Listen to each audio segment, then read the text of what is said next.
We're moving on to our next story here. And this is about RFK Jr. So I don't know if you guys have been aware, but since we have covered his testimony in front of Congress about the criticism that has come his way and the attacks that he has received, calling him anti-Semitic. Obviously, we know that's not true in reference to RFK Jr. In fact, is the exact opposite. He's been very vocal about, his loyalty to Israel and et cetera, et cetera. We've talked about that. But RFK Jr. has decided to name some names. I guess he decided that, look, if I'm going down, I'm taking everybody with me. He really went all out. We're going to go through that list where he calls out multiple politicians that are currently in office in reference to some of the dealings that they've had in the past when it comes to the Israel-Palestine conflict. So we're going to get into that. But first and foremost, I want to show a part of this interview that he had. And this is on, I think, Newsmax. Yes, this is on Newsmax, where, again, he is confronted about the criticisms that he's received from people in reference to, some of the conversations that he's had about the jab. We're not going to get into the details. You guys already know all that.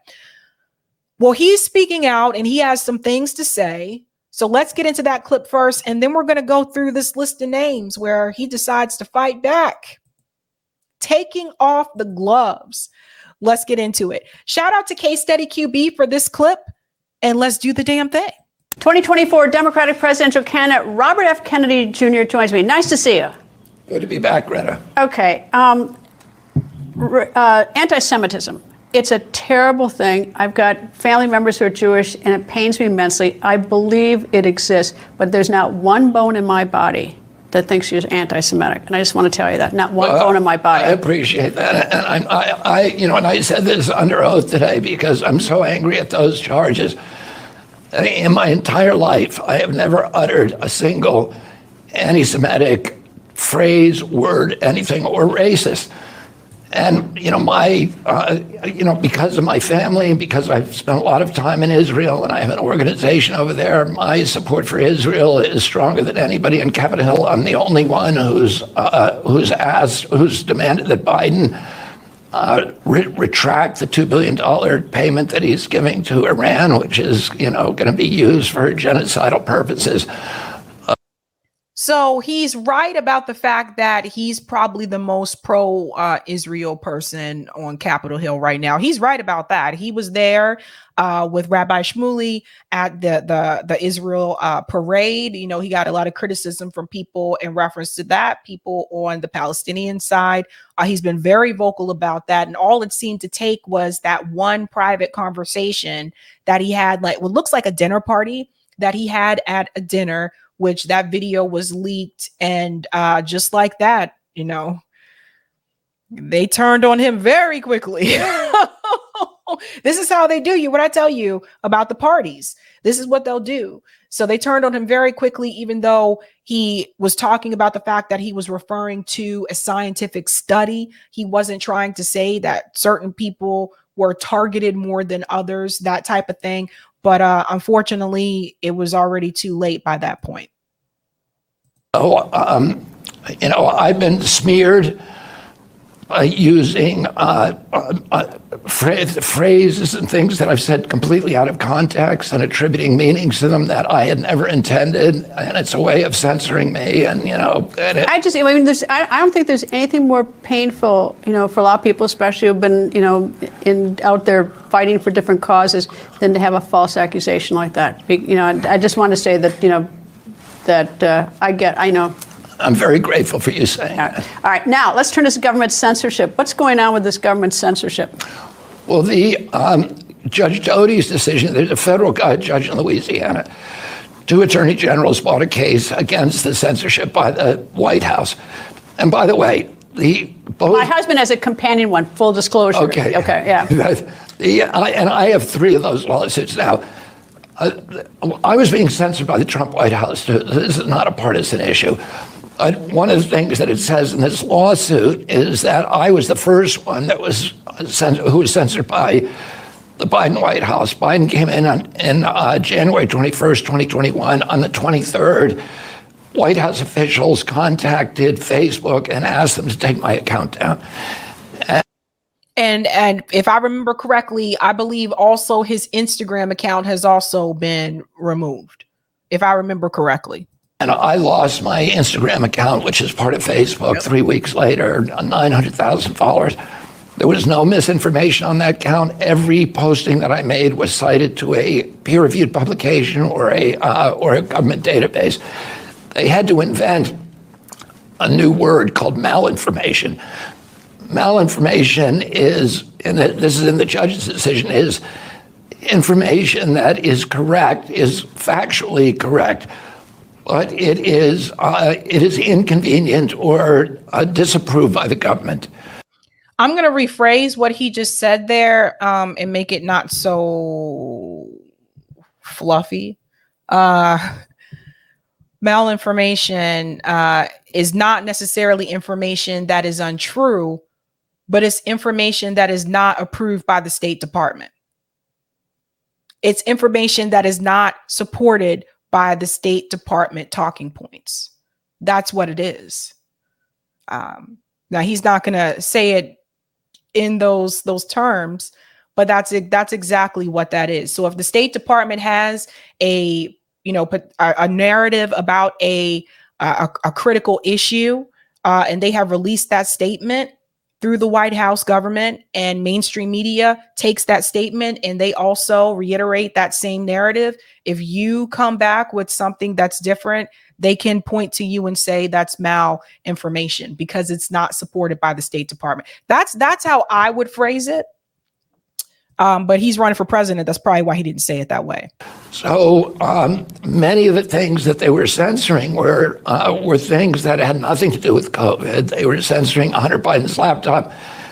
At one point, they were asked to censor a parody of the president and Jill Biden.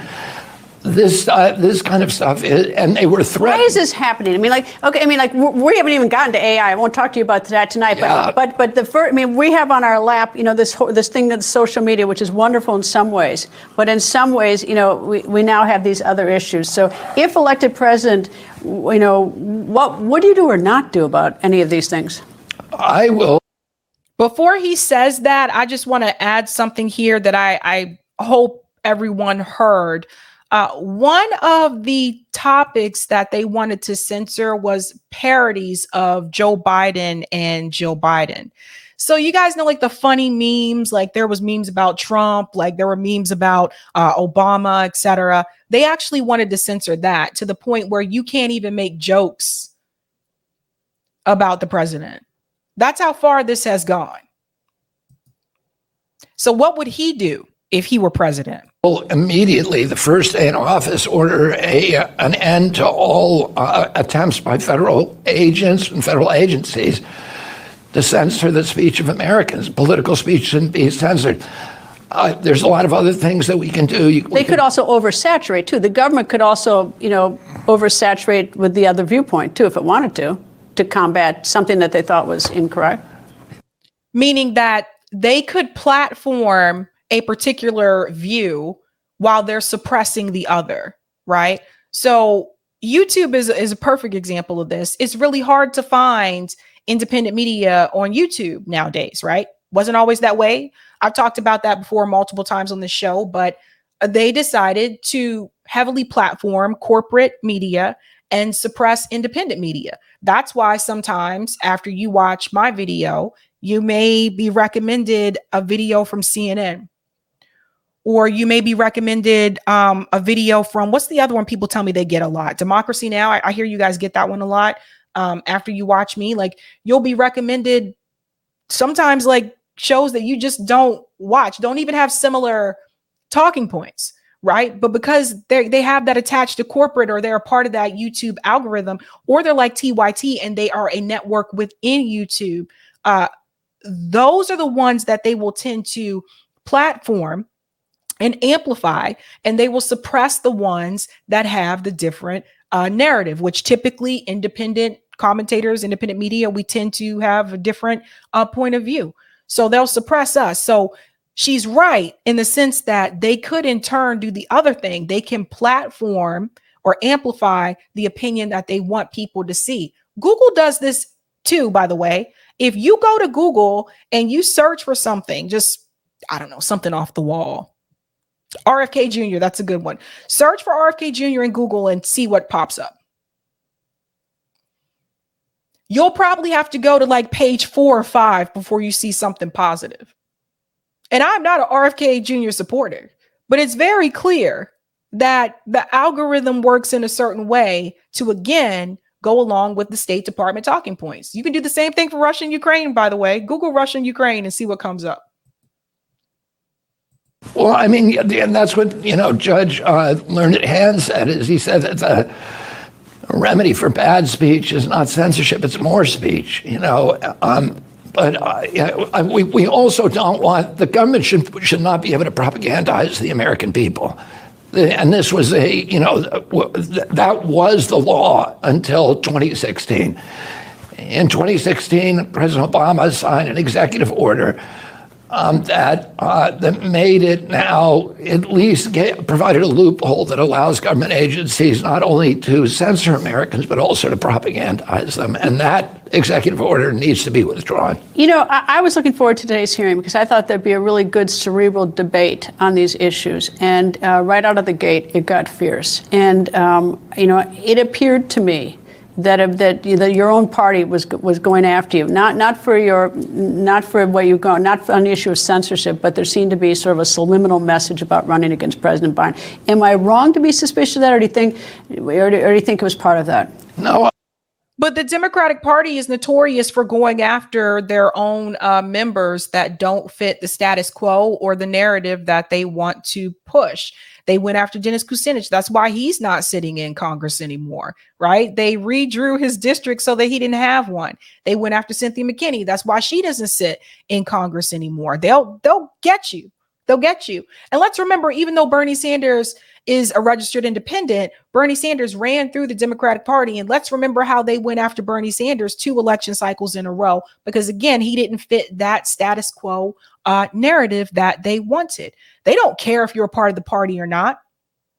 Think about that for a second. They don't care if you're a member of their party. If you don't do exactly what they think you should do and they want you to do and get on board with being a corporatist and supporting the MIC, they'll remove you too. They don't care. Corporate interests first. That's how they operate. Let me move this back just a little bit because I think he started to say something in it. Okay. Or do you think it was part of that? No, I mean, I think it's clear that's, the DNC does not want me running against the president. First of all, you had 102 Congresspeople signing a letter to the committee chair asking that I not be allowed to speak. So they actually tried to censor a censorship debate. And, I was in the debate for a very good reason, which is that you've been censored. Well, I was the key person being censored. I'm all over the judicial decision. And I was clearly censored for political purposes. And, that's something the government is not supposed to do. And Democrats ought to know that. I mean, any Democrat pull you aside? Any Democrat pull you aside and say, I don't think it should have been handled this way? No, that has not happened yet. But there are. No, when they're not going to do that because they don't want to lose their seat. Are Democrats who didn't sign the letter. So, and I'm actually interested in looking at that, who they were. But, it's the DNC and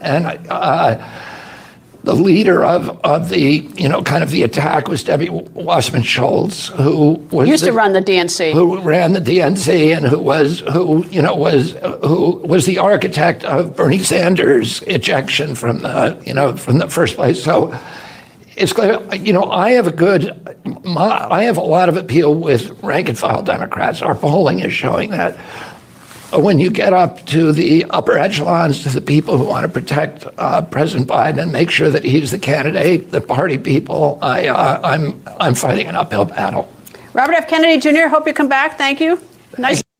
And I hate to tell you this, RFK Jr., but he's talking about the people higher up the ladder that are there protecting Joe Biden. But at the end of the day, all of them will line up in a row and all of them will protect Joe Biden. I mean, people that are lower on the totem pole, like members of the squad, they've already expressed the fact that they're endorsing Joe Biden. So it's not just people at the top. That's how it is. They want you to get on board or get out. That's how it works. Now, RFK Jr. apparently decided that he was not going to go down without a fight in reference to the type of censorship that he experienced during that hearing in front of Congress. And he decided to go all out and name some names with some receipts. He's here to let people know I am not going down without a fight in reference to this issue. So let's dive into this. Okay. Let's heap a few more layers of irony on the mountain of paradox and hypocrisy that congressional Democrats created Thursday in their attempt to censor me from speaking at the censorship hearings. Here we go. Representative Debbie Weiserman Schultz, who led the pitchfork brigade. Let me make this bigger because he says, man. Representative Debbie Weiserman Schultz, who led the pitchfork brigade by trying to muzzle me with false accusations of racism and anti-Semitism in 2016, lost her post running the DNC when leaked documents revealed that her DNC staffers were routinely and cynically using anti-Semitism to take down Bernie Sanders. What? You know, I'm just going to say this again. I do not support RFK Jr.'s campaign. But he finally did it. He finally mentioned what they did to Bernie Sanders. And that's just a little bit of it. You know, if he wanted to go even further, he could talk about the DNC fraud lawsuit as well. Let's go on. Taking names. I told you he provided receipts. So he posts this here. Bernie Sanders calls for Debbie Weiserman Schultz to resign in wake of email leaks. Those staffers also routinely refer to Hispanic voters as taco bowls. He pulled it all out, huh? Here's the Hispanic News Network's blog here. WikiLeaks released DNC email referring to Latinos as taco bowls. And yeah, that is not good. The email by Rebecca Christopher from the DNC refers to Latinos in a video script as taco bowl engagement to attack Donald Trump. Ouch. There's more. Let's go. Is RFK Jr. doing his own version of the Twitter files? Let's go on. Weiserman Schultz has not only refused to condemn the overt anti-Semitic rhetoric of Rashida Tlaib and Ilhan Omar, but she supported Omar's appointment to the Foreign Relations Committee despite Omar's advocacy of a boycott of Israel. See, now he's going after one of the squad members. Take a look at this, guys. He brought a receipt. Dems mobilized to defend Omar in face of GOP defections. Whoo. Omar used that platform to issue regular libels against Israel and Jews that include references to Jews and their Benjamins. I remember when this happened. I do remember this. I thought, if I remember correctly, I thought Ilhan Omar came back and said that she wasn't referring to it and didn't say that in reference to like a stereotype. All About the Benjamins is something that actually that came from like a Puff Daddy song, like back in the day. Like it was Puff Daddy, Biggie, and Bad Boy Crew or whatever.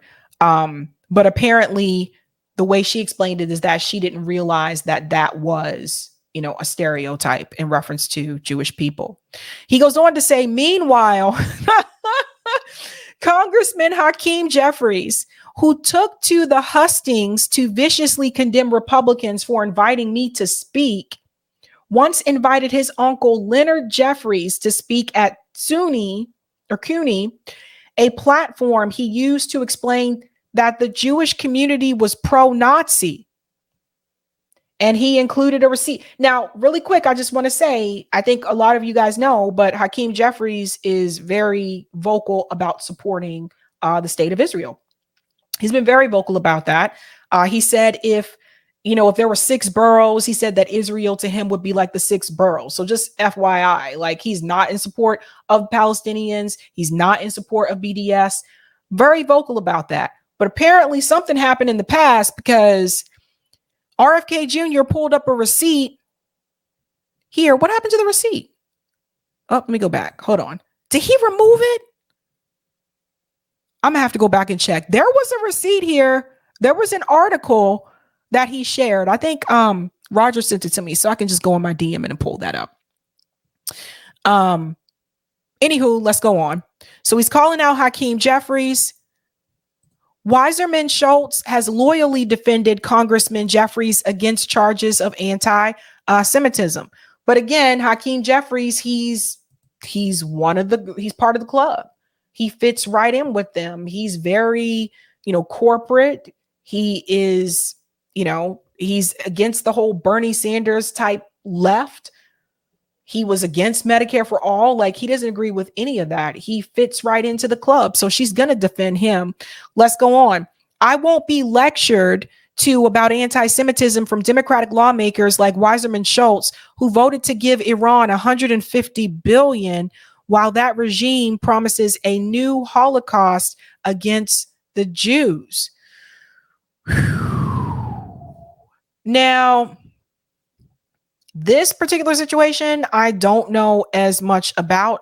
I've never, heard that said by Iran, so I would have to look into that. But he's saying that. Let's go back here. Boy, I tell you. So he,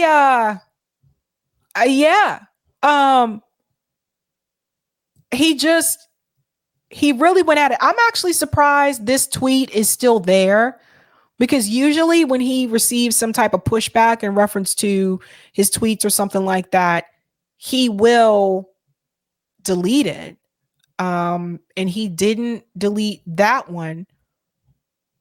But what he said about Hakeem Jeffries' uncle, let me go ahead and pull that up because I wonder why that's not there anymore. Huh. That is interesting.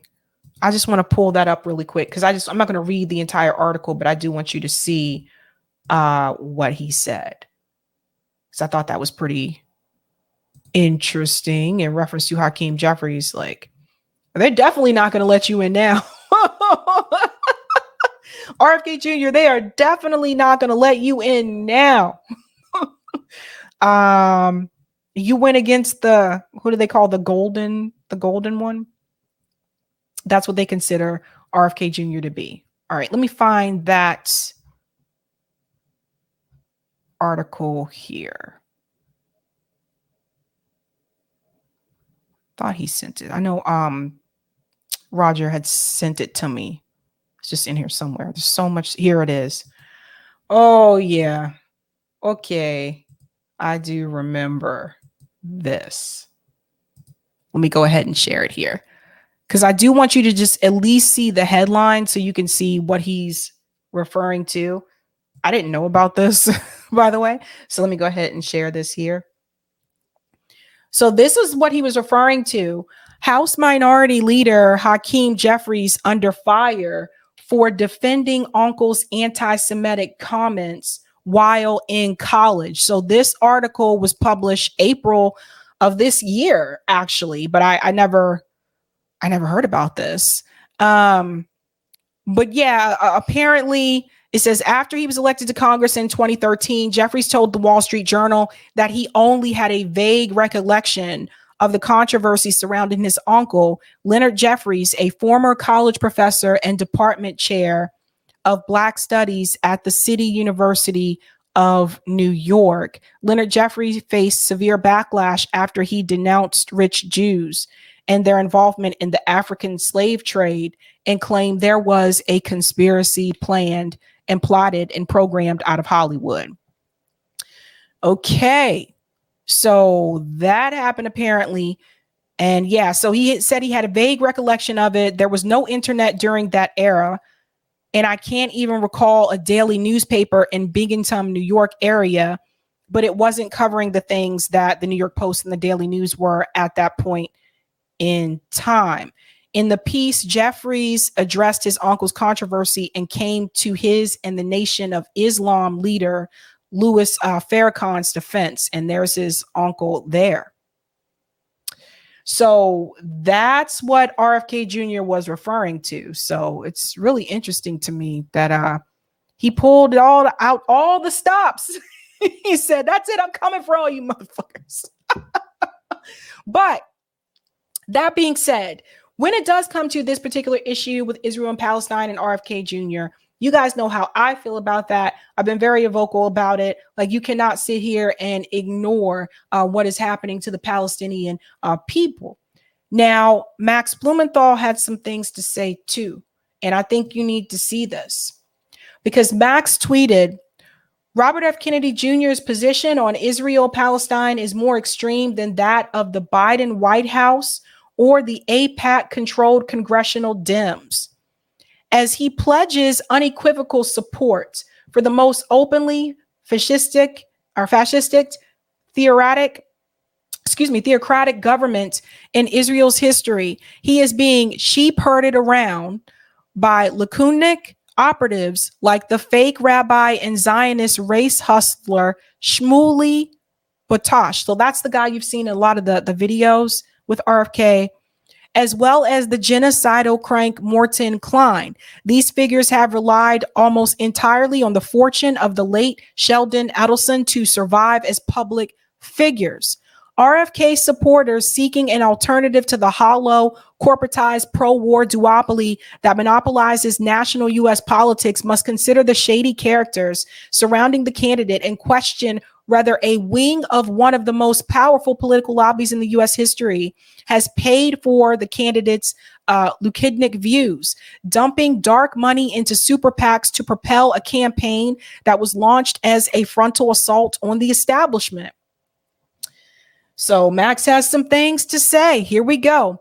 If RFK can be turned to a champion of the largest recipient of U.S. foreign aid, a high-tech apartheid colony that provides a testing ground for dystopian surveillance systems, which routinely assault Syria, lobbies for U.S.-led regional war with Iran, and which undermines the speech rights of citizens across the West by branding any and all critics as anti-Semitic, pushing laws from the U.S. to the EU to criminalize their political activities. What's to stop him from compromising on any other anti-war or free speech principle he claims to uphold when a powerful lobby courts him? This reminds me of something that Chuck Modi actually said as well when we had the panel about, third parties recently.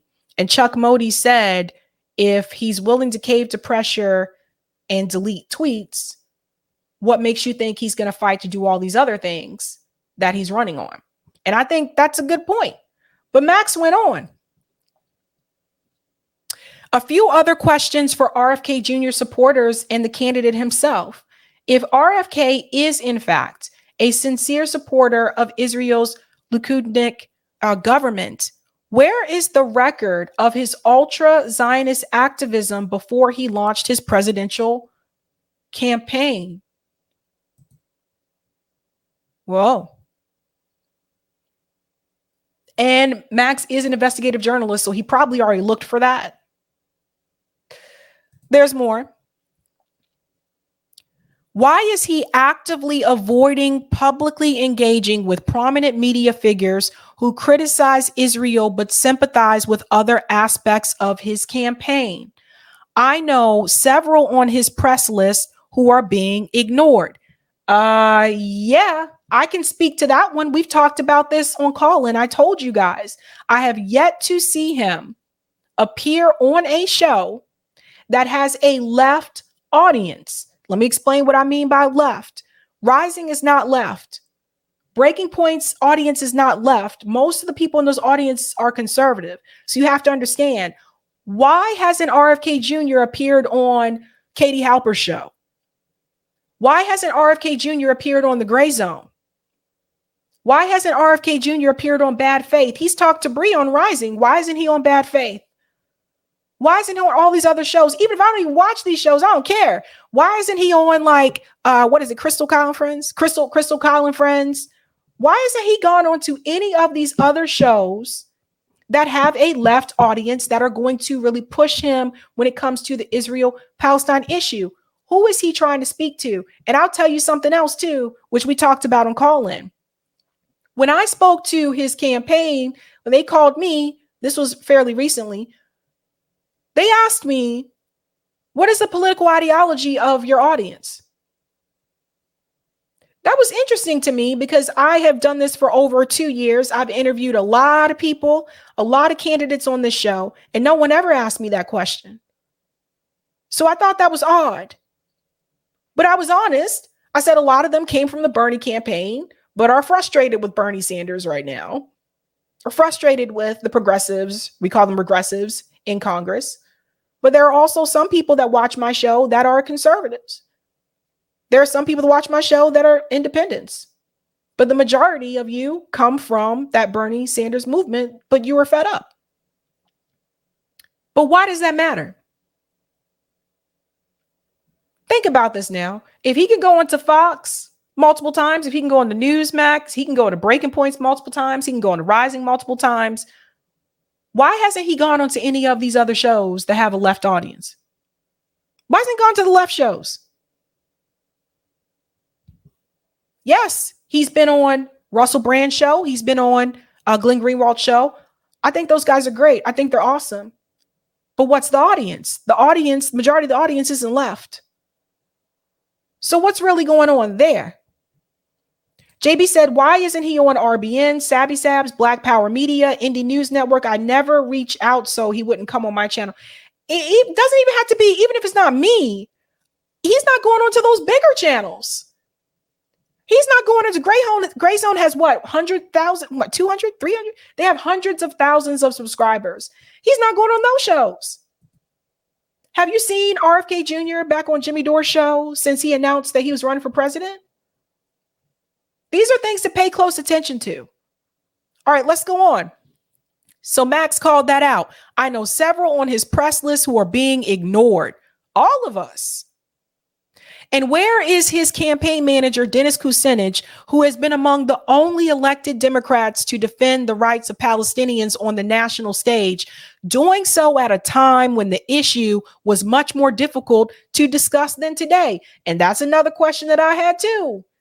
When we look at Dennis Kucinich, I still find it a little bit strange that he was very vocal about defending the Palestinians, again, on the national stage, to Max's point, but he's RFK Jr.'s campaign manager, and RFK Jr. has this strong position in reference to supporting the state of Israel. You guys don't find that strange? What's this really about? I respect the challenge RFK Jr. has presented to the war state on Ukraine, to corporate media, and to Big Pharma, but the question of Israel and Palestine remains paramount. And he put this picture here where it says fighting anti-Semitism, champion Israel. And that's RFK Jr. there with Rabbi Shmuley. And this is the event that took place tonight. So, I mean, I think these are all valid points. I mean, it's very weird to me. Even if he's afraid he's going to get some type of pushback, it's like, Max is Jewish. Like, why would you not go talk to him? I don't, oh my God. But it gets worse because there's something else that's happening too. When I talked about this a little bit earlier on Rising, but I don't know if you've received this text message, but they're already trying to remove RFK Jr. off the ballot. See, this is why you can't be running through the Democratic Party. They're already texting people to kick RFK Jr. off the ballot. I don't support his campaign, but this is wild. Now, this came from IndyCat, and a couple other people sent me this too. This is sheer desperation to prohibit democracy. They know he is a true threat to the power structure. They wouldn't be scared if they didn't know Bobby can win. Shame on Progressive Turnout PAC. Now, Progressive Turnout PAC, this is a part of the Democratic, they are aligned with the Democratic Party. Okay, so here's the text message here. I'm begging, can you sign the petition to ban Robert F. Kennedy Jr. from the ballot? Sign your name, ban RFK Jr. from the ballot. Paid for by Progressive Turnout Project and not authorized by any candidate or candidates committee. So it just, like, here is an organization aligned with the Democratic Party actively working against you. That's why you can't run through the Democratic Party. That's exactly why. I don't know what to say, man. That's why I said he'd be better off running third party. Like, if he split now and said, look, because of the way I'm being treated, I'm going to run third party or independent, I still think the people who support him will still follow him because they've seen what's been happening to him. Oh, man. I tell you. Let's go to some of the comments, but it's a mess. And it's only going to get worse as we go into 2024. Thank you for the super chat, Rob. Oz the Boomer is right. Thank you. That's good to know. I'm sure Oz would appreciate that. Hard Lens is in the chat, says trust the emperor and hit the like button. Thank you, Hard Lens. Thank you, Kit. Serena says no way he doesn't understand the genocide of Palestinians when he's talking about others. Yeah, I just don't buy it. I just don't buy it. Brother says, I always get Lex Friedman suggestions. That's interesting. I've never interviewed him. I've never been on his show. That's interesting. Swirling says Hedges always comes on after Sabby. Okay, that makes sense because he's been on here.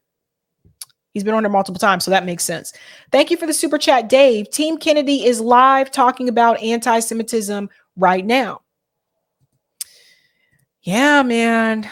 Oh boy. It's crazy out there in the political world. It is crazy. Just wait till next year. I'll take that comment on Rockfin, Eric.